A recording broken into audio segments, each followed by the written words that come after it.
Hello everyone, revision में आपका फिर से स्वागत है। तो दोस्तों, मैं आज आपके सामने छत्तीसगढ़ी भाषा से संबंधित ऑब्जेक्टिव प्रश्न लेकर आ रहा हूँ। ये मॉडल सेट ऐसा होगा जिसमें हम छत्तीसगढ़ी भाषा से जितने भी टाइप के क्वेश्चन पूछे जाते हैं वे सभी हम एक ही प्रैक्टिस सेट में कवर करेंगे। तो दोस्तों, पहले मैं प्रश्न दूंगा, ठीक है। उसके बाद उसके उत्तर से रिलेटेड मैं नोट्स भी दूंगा। तो आप एक एमसीक्यूज के पीछे लगभग 10 एमसीक्यूज का कंटेंट यहाँ पर देखेंगे। मतलब यदि मैं आपको 20 एमसीक्यू करा रहा हूं, इसका मतलब आपको 200 एमसीक्यू के बराबर क्या मिलेगा? कंटेंट मिलेगा। तो दोस्तों, ये जो प्रैक्टिस सेट है, ये आप किसी भी एग्जाम की तैयारी कर रहे हैं और जिसमें छत्तीसगढ़ी भाषा पूछी जाती है, यहाँ पर भी सभी बहुत ही इंपॉर्टेंट है। तो दोस्तों, अगर आप वीडियो पर नए हैं तो पहले जाइए लाइक शेयर एंड सब्सक्राइब कर लीजिए, तभी आने वाली वीडियोस की नोटिफिकेशन आपको मिल पाएंगी। तो चलिए बिना किसी देरी के बढ़ते हैं हमारे आज के वीडियो की ओर। हाँ, तो चलिए दोस्तों, आज का प्रैक्टिस सेट नंबर 1 है। और क्लास को स्टार्ट करने से पहले अगर आपको मेरी वीडियोस पसंद आती है ना, तो आप कमेंट में लिखिए यस सर, हमें बहुत ही मज़ा आ रहा है, और कमेंट में लिखिए यस, तभी मैं आगे इसी प्रकार के कंटेंट कंटिन्यू रखूँगा। और मैंने जैसा कि प्रीवियस वीडियो में कहा था कि आपको ज़्यादा से ज़्यादा शेयर करना है, और शेयर करके आप मेरे टेलीग्राम चैनल पर मुझे स्क्रीनशॉट शेयर कीजिए, तभी मुझे भी अच्छा लगता है कि हाँ यार, मेरे स्टूडेंट्स या फिर मेरे भाइयों और बहनों का मेरे प्रति रिस्पॉन्स बहुत अच्छा है, और शायद मैं उनको बहुत ही अच्छा कंटेंट दे पा रहा हूँ। तो दोस्तों, चलिए बिना किसी देरी के बढ़ते हैं हमारे टॉपिक की ओर, जिसमें हम टॉप 20 एमसीक्यूज यहाँ पर करेंगे। तो देखिए, हर क्वेश्चन जो है अलग अलग टॉपिक से होगा, तो हर प्रैक्टिस सेट में हम सभी टॉपिक को इंक्लूड करेंगे। तो आपकी तैयारी सिर्फ इन प्रैक्टिस सेट के बदौलत ही कंप्लीट हो जाएगी। तो चलिए, हमारा पहला क्वेश्चन है, छत्तीसगढ़ राजभाषा आयोग का गठन कब किया गया था? आपका ऑप्शन है ए 28 नवंबर 2007, बी 14 अगस्त 2008, सी 1 नवंबर 2000, या डी 11 जुलाई 2011। तो दोस्तों, कई लोगों ने या इस प्रकार के एमसीक्यू सॉल्व भी किए होंगे, तो मोस्टली लोग इसका आंसर गलत लेंगे। मोस्टली लोग इसका आंसर लेंगे ऑप्शन नंबर ए, लेकिन ये सही नहीं है। आपका आंसर हो जाएगा ऑप्शन नंबर बी 14 अगस्त 2008। क्यों? क्योंकि यहाँ पर राजभाषा आयोग का गठन किया गया है, इसकी बात की जा रही है। जबकि 28 नवंबर 2007 को राजभाषा विधेयक जो है ये पारित हुआ था। आगे मैं इसकी जानकारी आपको देता हूँ। देखिए, 28 नवंबर 2007 को क्या हुआ कि छत्तीसगढ़ राजभाषा विधेयक यहाँ पर पारित हुआ था, ठीक है। और वहीं इसी दिन से हर साल छत्तीसगढ़ी राजभाषा दिवस मनाया जाता है। तो देखिए, छत्तीसगढ़ी राजभाषा दिवस कब मनाया जाता है? तो 28 नवंबर को छत्तीसगढ़ी राजभाषा दिवस मनाया जाता है, और वो भी इसी के उपलक्ष्य में। अब देखिए, 14 अगस्त 2008 को क्या हुआ था? तो देखिए, राजभाषा आयोग का गठन 14 अगस्त 2008 को हुआ था। इसलिए यहाँ पर बच्चों को कन्फ्यूजन होती है, इसलिए मैंने दोनों टाइप के यहाँ पर चीज़ें आपको बता रखी हैं। चलिए, अब आगे देखते हैं। भाषा वैज्ञानिकों के अनुसार छत्तीसगढ़ी भाषा का उद्भव किस अपभ्रंश से हुआ है? ठीक है, बहुत ही इंपॉर्टेंट क्वेश्चन, बार बार रिपीटेड क्वेश्चन है। ऑप्शन है ए सौरसेनी अपभ्रंश, बी पैसाची अपभ्रंश, सी अर्धमागधी अपभ्रंश, या डी महाराष्ट्रीय अपभ्रंश। तो दोस्तों, जो छत्तीसगढ़ी भाषा है ना, उसका विकास ऑप्शन नंबर सी अर्धमागधी अपभ्रंश से हुआ है, ठीक है। तो देखिए, सबसे पहले संस्कृत भाषा का उद्भव हुआ। संस्कृत से देखिए, सबसे पहले मैं बता देता हूँ, सबसे पहले क्या आई थी? संस्कृत। उसके बाद आई पाली भाषा। उसके बाद इससे उद्भव हुआ प्राकृत का। प्राकृत से हुआ अर्धमागधी, ठीक है। उसके बाद क्या हुआ? पूर्वी हिंदी, ठीक है। तो जो छत्तीसगढ़ी भाषा है ना, ये भी पूर्वी हिंदी के अंतर्गत ही आती है, जो जिसका विकास अर्धमागधी अपभ्रंश से हुआ है, ठीक है। तो आपका आंसर ऑप्शन नंबर सी हो जाएगा। चलिए देखते हैं, छत्तीसगढ़ी पूर्वी हिंदी के एक प्रमुख बोली है, ठीक है, जैसा कि मैंने आपको बताया। और पूर्वी हिंदी के अंतर्गत छत्तीसगढ़ी आती है, अवधी आती है, और बरेली भी आती है। तो इसीलिए ये तीनों क्या है? बहनें मानी जाती है। तो कौन कौन सी 3 बहनें हैं? छत्तीसगढ़ी, अवधी और बरेली, ठीक है।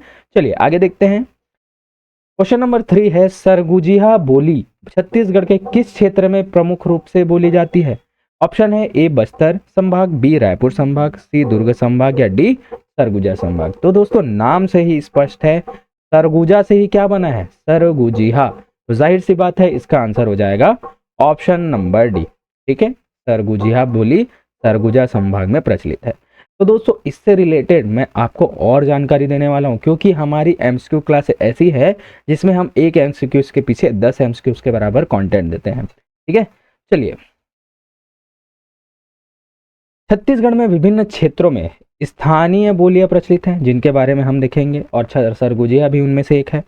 देखिए, हम और देखते हैं कि कहाँ कहाँ किस प्रकार से बोलियां विस्तृत है ना, प्रचलित है। यहाँ पर नीचे आपको बोली का नाम दिखेगा और यहाँ पर प्रमुख क्षेत्र की भी कहाँ कहाँ पर प्रचलित है। जैसे सबसे पहले हम देखते हैं खलताही। तो जो खलताही है ना, ये रायपुर, दुर्ग और बिलासपुर के मैदानी क्षेत्र में है।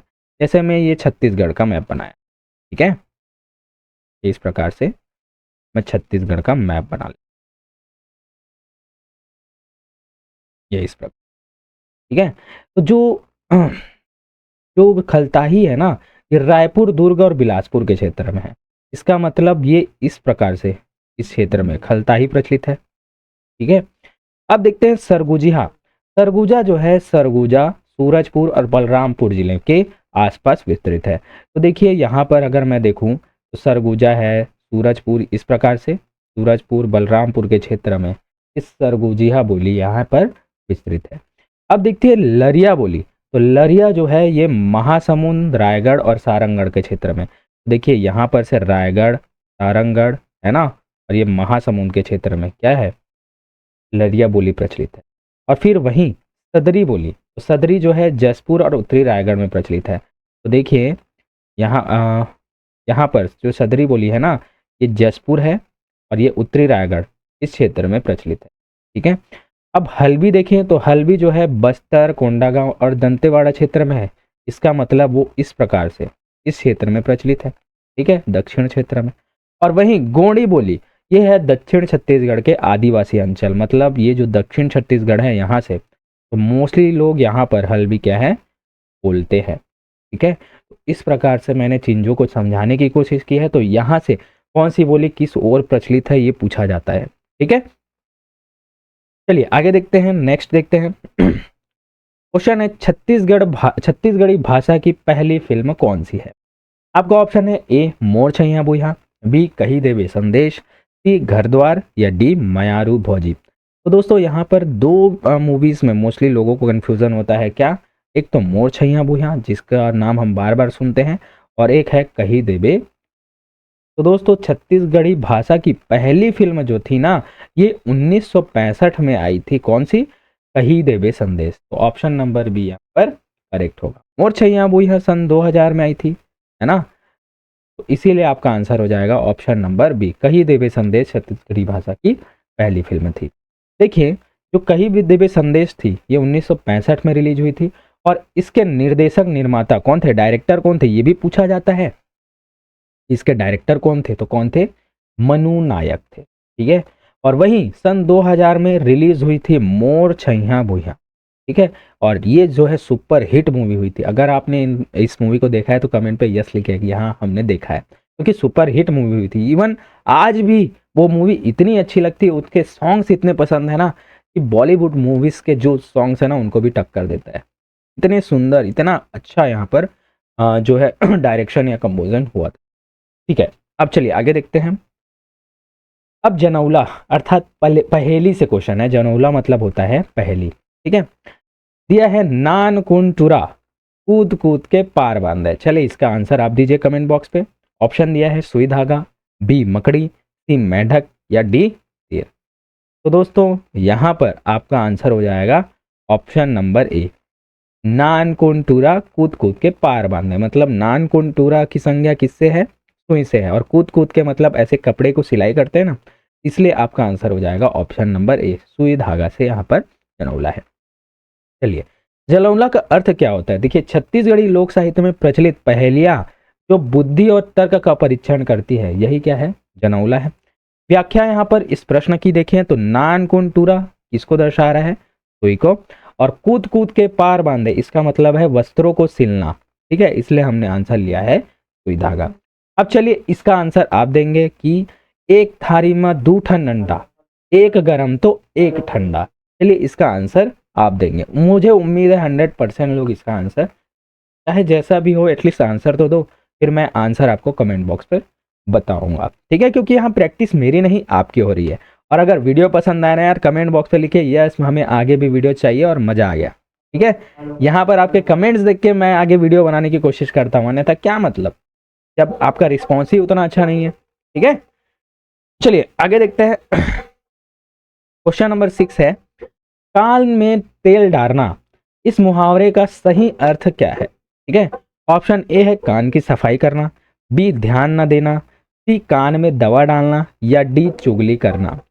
तो दोस्तों यहाँ पर मोस्टली लोग कान में तेल डालना, तेल डाल के साफ सफाई करते हैं ना, तो मोस्टली लोग यहाँ पर कान की सफाई मार के आएंगे, लेकिन इसका आंसर ये नहीं, ये सरासर वो गलत होंगे।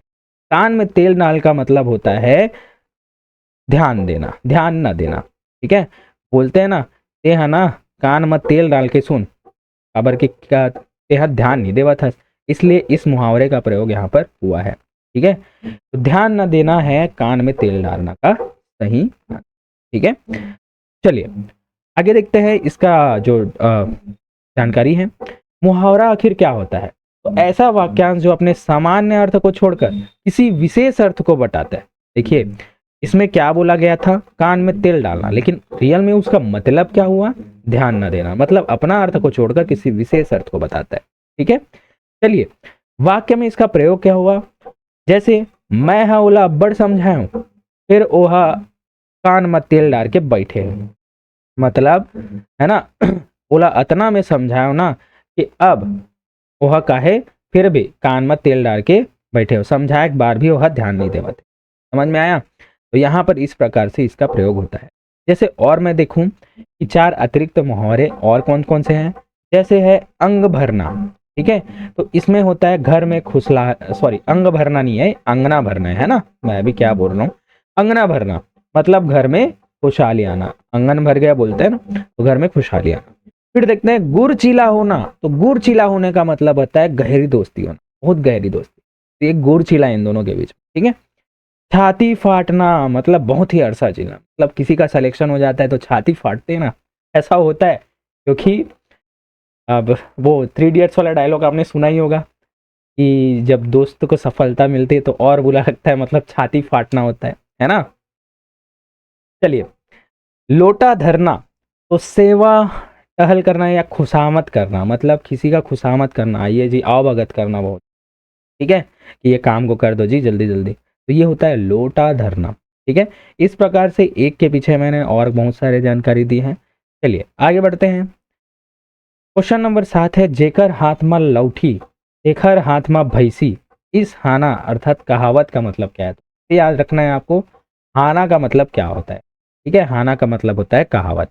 तो जेकर हाथ में लौठी तेकर हाथ में भैंसी, मोस्टली लोगों ने यहाँ पर कनेक्ट कर लिया होगा, क्योंकि ये जो है हिंदी में क्या बोलते हैं, जिसकी लाठी उसकी भैंस का ही छत्तीसगढ़ी में रूपांतरण है। तो इसमें ऑप्शन में देखा है और ए लाठी से भैंस को हाँकना चाहिए, क्या इसका मतलब ये होगा, नहीं। जिसके पास शक्ति होती है उसी का अधिकार चलता है, मतलब जिसके पास पावर है ना उसी का अधिकार चलता है, तो ऑप्शन नंबर बी यहाँ पर करेक्ट होगा। सी में दिया है भैंस और लाठी का गहरा संबंध है, डी में दिया है शक्तिशाली व्यक्ति ही भैंस पाल सकता है, तो तीनों गलत है, 20 सही है, ठीक है। चलिए तो हाना होता क्या है, तो लोक अनुभव पर आधारित नीतिगत और सारगर्भित वाक्य है, क्या है, हाना है, कहावत है जो कि लोक अनुभव पर आधारित होती है। जैसे जिसकी लाठी उसकी भैंस का ही छत्तीसगढ़ रूप है, ये तो मैंने बता दिया है। और देखते हैं, गरजने वाला बादर बरसे नहीं, मतलब जो गरजता है वो बरसता नहीं बोलते हैं हिंदी में, तो जो ज्यादा बोलते हैं ना वे कुछ नहीं करते, ये उसका आंसर है। धान के संग कीड़ा घलो पिसाथे, इसका मतलब है बड़े लोग के साथ रहने पर निर्दोष लोग भी क्या है उनको भी सजा मिलती है। बड़े लोग इन द सेंस, जैसे किसी एक ने गलती की तो अगर उसके साथ में आप ग्रुपिंग में है मतलब आपको भी सजा मिलेगी, है ना, इसलिए कहते हैं धान के संग कीड़ा भी पिसते। अब देखते हैं घर के बेदी लंका ढावा, ठीक है, घर के बेदी लंका ढावा, इसका मतलब है आपसी फूट विनाश का कारण। तो ये जो है घर का बेदी लंका ढाए से है, जहां पर विभीषण ने रावण की लंका लगा दी थी राम भगवान राम के साथ मिलकर, ठीक है। फिर चौथा देखते हैं, छानी माँ ओरा भूंजना, छानी माँ ओरा भूंजना का इसका मतलब है किसी कार्य को बहुत ही कठिन बना देना, ठीक है, किसी काम को असंभव बनाने का प्रयास करना, छानी माँ ओरा भूंजना। आगे देखते हैं, क्वेश्चन नंबर 8 है, पहुना शब्द का हिंदी में क्या अर्थ होता है? तो दोस्तों पहुना अपने छत्तीसगढ़ी राज्य में देखना होगा मेहमान गृह भी, ठीक है। तो दोस्तों पहुना शब्द का हिंदी में अर्थ होता है मेहमान। तो ऑप्शन नंबर सी यहाँ पर करेक्ट दिया है, ऑप्शन नंबर सी मेहमान यहाँ पर करेक्ट होगा। और आगे देखते हैं हम लोग और शब्द और उनके अर्थ देखते हैं। जैसे भकला, वो बहुत ही भकला है बोलते हैं ना, तो इसका मतलब है मूर्ख या भुला होना, ठीक है।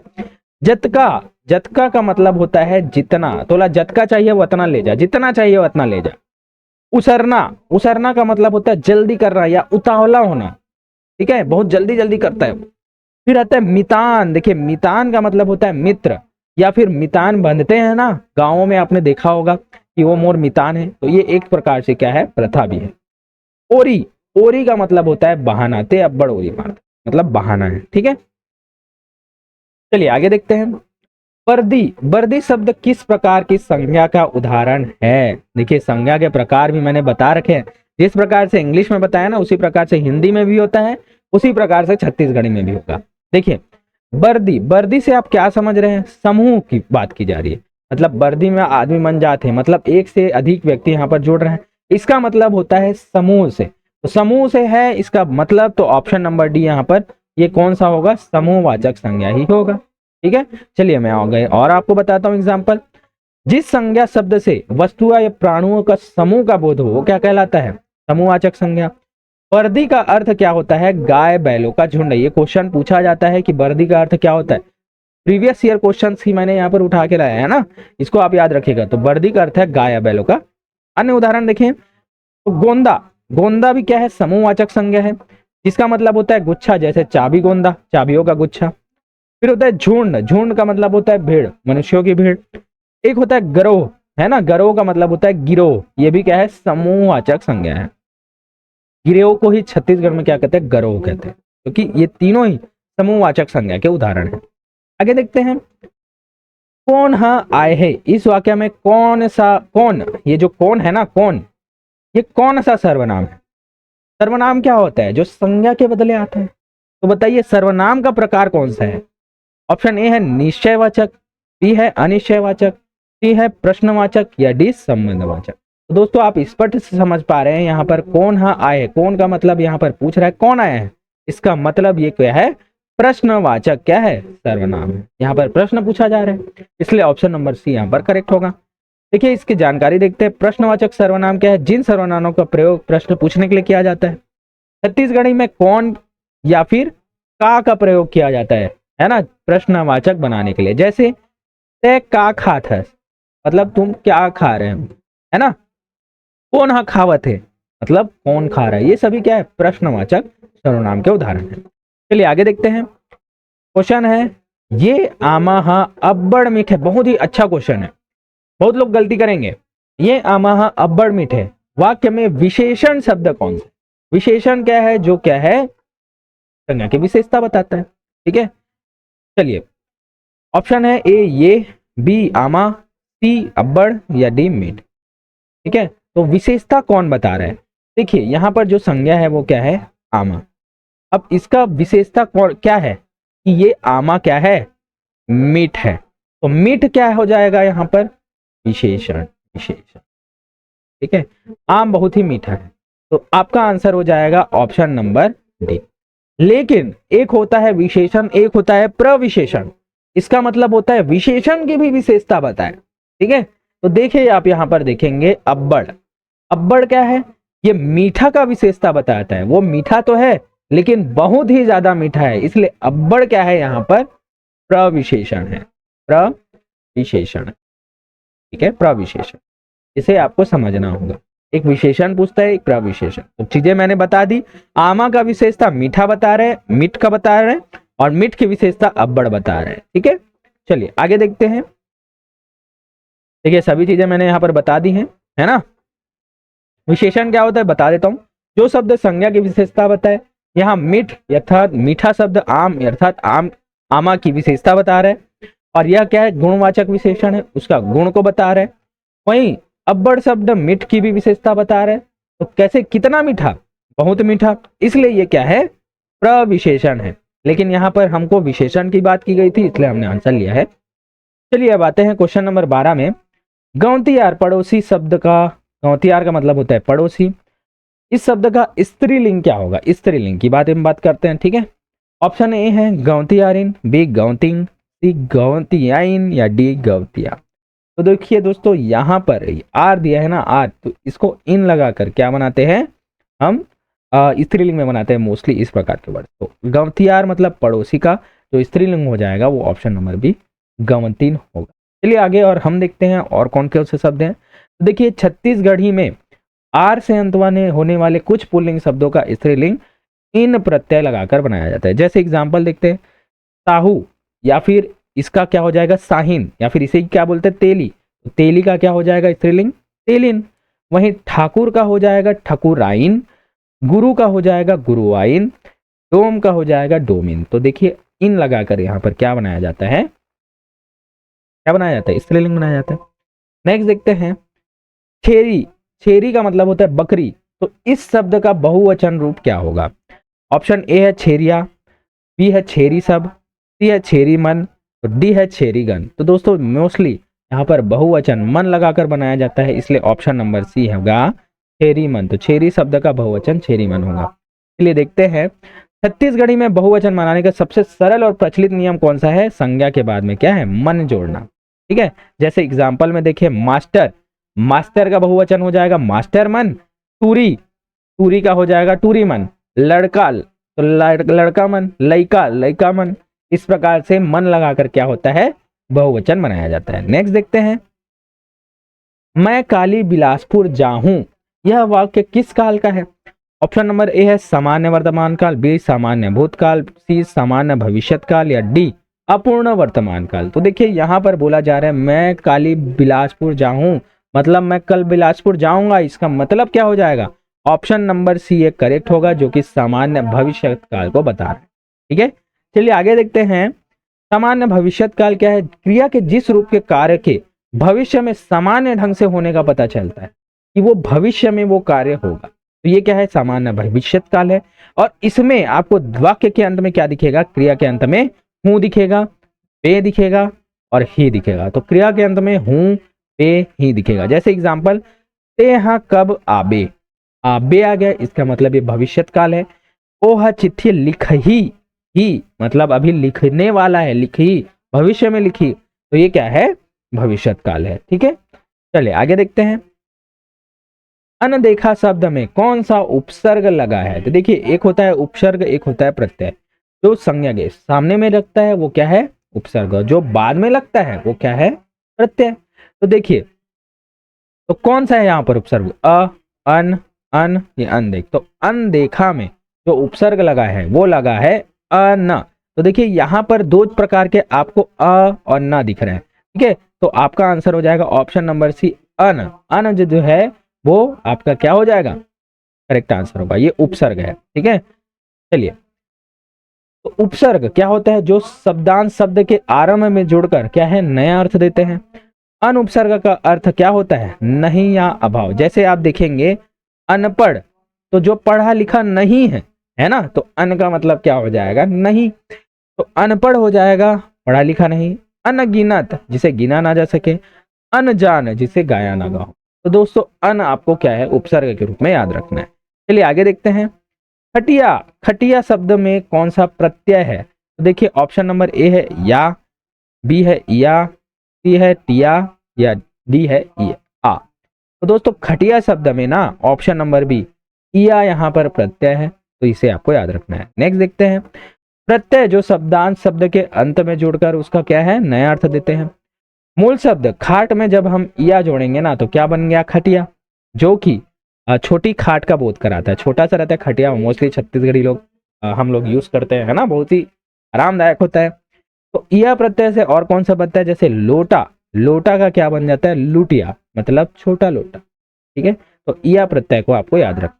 नेक्स्ट देखते हैं, माता पिता छत्तीसगढ़ में भी इसी रूप में प्रयुक्त होता है, तो इसमें कौन सा समास है? तो देखिए छत्तीसगढ़ में माता पिता ही इसी प्रकार से यूज किया जाता है ना। तो यहाँ पर समास कौन सा है पूछा जाता है। तो देखिए जब भी यहाँ पर योजक चिन्ह आपको देखिए, बहुत ही शानदार ट्रिक है, योजक चिन्ह दिखे, योजक चिन्ह, और जब इन दोनों का अलग अलग अर्थ हो, अलग अलग क्या है महत्व हो, मतलब दोनों पद प्रधान हो, माता का अलग व्यक्तित्व है और पिता का अलग, ठीक है, माता और पिता।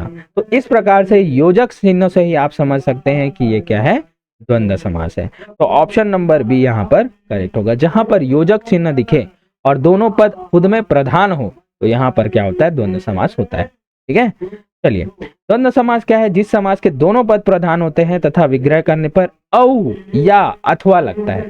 जैसे माता पिता को आप विग्रह कीजिए तो माता औ पिता, ठीक है, छत्तीसगढ़ी में। वहीं दाई ददा, तो दाई औ ददा, तो ये भी द्वंद्व समास है। नून तेल, नून औ तेल, ये भी द्वंद्व समास है।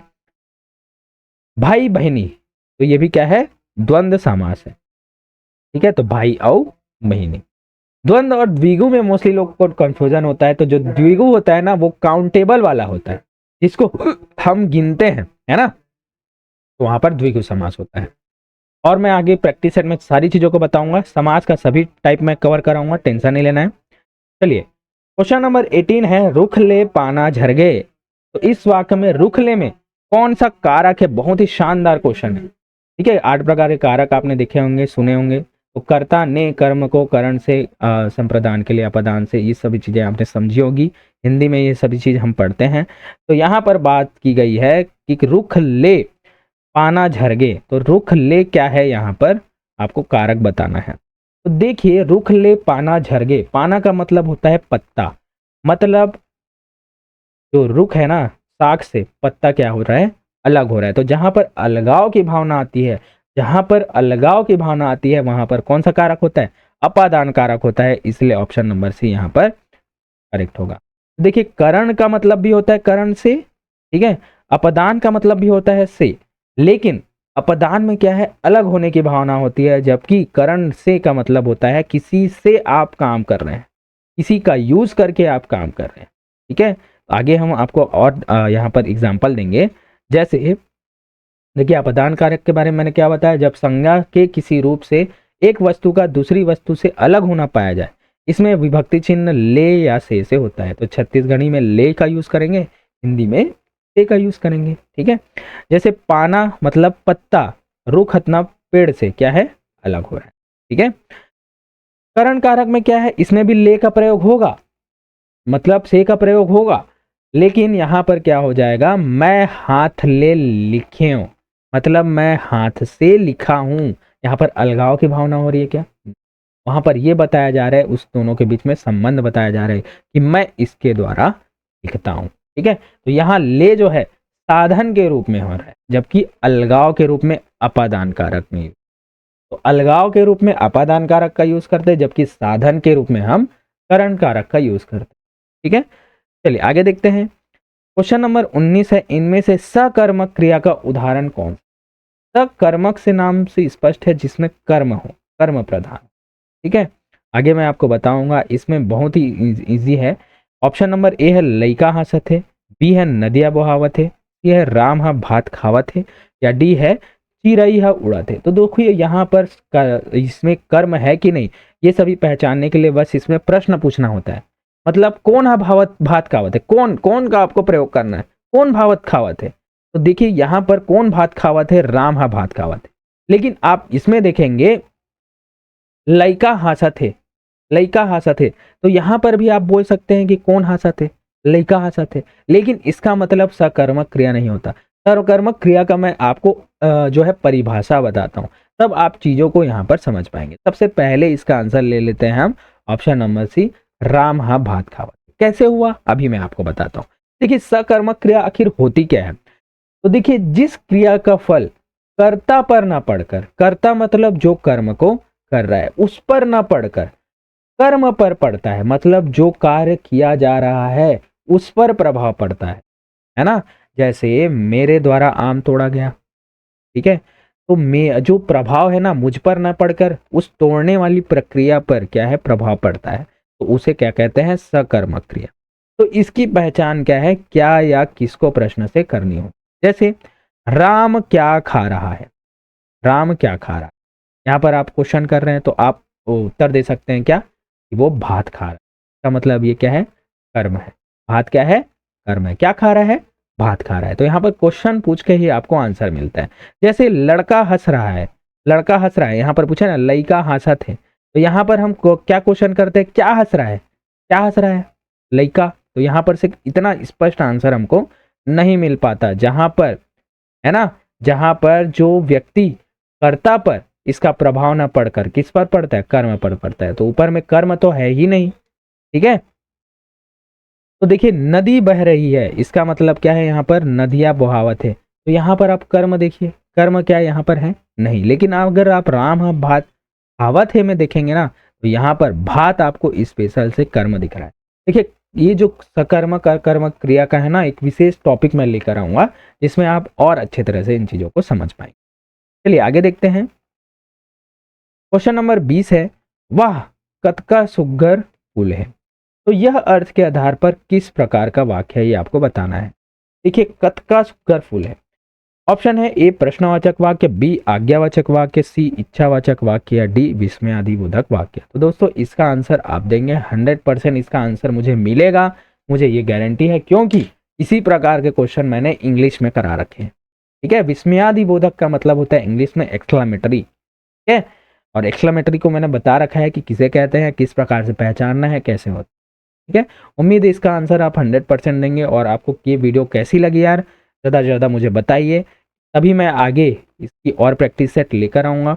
जैसा कि मैंने कहा था कि एक ही वीडियो में आपको बहुत सारे जो है कंटेंट मिलने वाले हैं, और मैंने कोशिश की है कि आपको इस प्रकार से चीज़ें आगे इसी प्रकार से। अगर छत्तीसगढ़ी भाषा से आपको वीडियो चाहिए, मुझे कमेंट बॉक्स पे बताइए कि यस हमें चाहिए, और मज़ा आ गया करके लिखिए, और साथ ही साथ शेयर ज़्यादा से ज़्यादा कीजिएगा। चलिए अब नेक्स्ट हम वीडियो में मिलेंगे, सामान्य ज्ञान से भी प्रश्न देखेंगे, मैथ्स से भी प्रश्न देखेंगे, ठीक है। तो दोस्तों आज के मेरे वीडियो पर बने रहने के लिए धन्यवाद, मिलते हैं अपने नेक्स्ट वीडियो में।